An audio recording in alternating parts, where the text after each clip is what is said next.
വിശുദ്ധ പാദ്രേ പിയോ.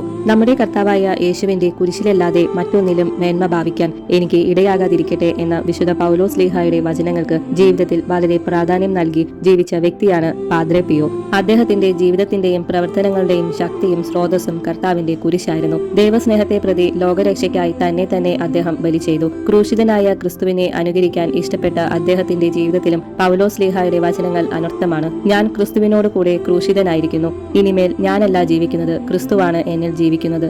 ഫ്രാൻസിസ് അസീസിയെ കർമ്മം കൊണ്ടും വാക്കുകൊണ്ടും അനുകരിച്ച പാദ്രേ പിയോ ജനിച്ചത് 1887 മെയ് 25-നാണ്. 1910 ഓഗസ്റ്റ് 10-നായിരുന്നു അദ്ദേഹത്തിന്റെ പൗരോഹിത്യ സ്വീകരണം. ദൈവസ്നേഹത്താലും പരസ്നേഹത്താലും നിറഞ്ഞ പാദ്രേ പിയോ മനുഷ്യരുടെ രക്ഷയ്ക്കായി അക്ഷീണം പരിശ്രമിച്ചു. കുടുംബങ്ങളുടെ സമാധാനത്തിനും ഉന്നമനത്തിനും വേണ്ടി വളരെയധികം കഷ്ടതകൾ സഹിച്ച പാദ്രേ പിയോയെ സംബന്ധിച്ചിടത്തോളം വിശ്വാസം എന്നത് ജീവിതം തന്നെയായിരുന്നു. കുമ്പസാരക്കൂട്ടിൽ ദീർഘനേരം ചെലവഴിച്ചിരുന്ന പാദ്രേ പിയോ അനേകം പാപികളുടെ മാനസാന്തരത്തിന് വഴിതെളിച്ചു. ജീവിത ലാളിത്യം കൊണ്ടും നന്മ കൊണ്ടും അനേകായിരങ്ങളെ ക്രിസ്തുവിലേക്ക് അടുപ്പിച്ച ആ പുണ്യാത്മാവ് 1968 സെപ്റ്റംബർ 23-ന് ഈ ലോകത്തോട് വിടവാങ്ങി. 2002 ജൂൺ 16-ന് വിശുദ്ധ ജോൺ പോൾ II മാർപ്പാപ്പ അദ്ദേഹത്തെ വിശുദ്ധരുടെ ഗണത്തിലേക്ക് ഉയർത്തി.